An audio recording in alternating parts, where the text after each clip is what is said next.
Líder maďarskej najvyššej súťaže Videoton Székesfehérvár privítal bratislavský klub v akadémii Ferenca Puškáša. O jediné 2 góly v zápase sa postaral skúsený útočník maďarského tímu. Danko Lazovič najskôr otvoril skóre pár minút pred koncom prvého polčasu. Po výmene strán sa Videoton dostal pred bránu Slovana až v 74. minúte a bol z toho druhý gól Lazoviča. Slovan mal v 83. minúte šancu na kontaktný gól po peknej akcii Sekuliča.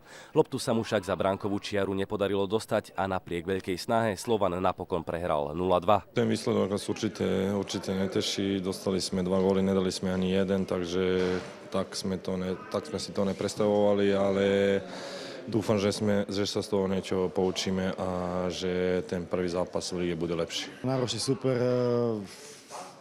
Nie je to náhoda, že sú prví v maďarskej lige. Hrali dneska, myslím si, koncentrovane. My sme sa snažili hrať, ale bohužiaľ nevyšli nám niektoré akcie. Dostali sme góly po stratách opty, kde viac menej hrali do našej otvorenej obrany a potrestali nás. Slovan nastúpil do zápasu prakticky v plnej sile. V zostave chýbal iba Sejduba Sumach, ktorého na poslednú chvíľu vyradila choroba. Stretnutie so silným súperom bolo pre bratislavský klub kvalitným testom pred blížiacim sa prvým zápasom jarnej časti Fortuna ligy. Čakajú nás ťažké zápasy, tak či onak. Pre nás je každý zápas obťažný, pretože každý chce poraziť Slovan.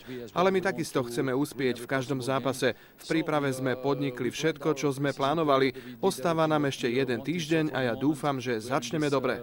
V základnej zostave Slovana nastúpil Tomáš Kóňa, ktorý s tímom absolvoval aj prípravu v Turecku. Skúsený stredopoliar odohral celý zápas, oficiálne je však stále hráčom Mijavy. Zmluvu zatiaľ ešte nemám podpísanú, ale myslím, že v najbližších dňoch by sa to mohlo dotiahnuť.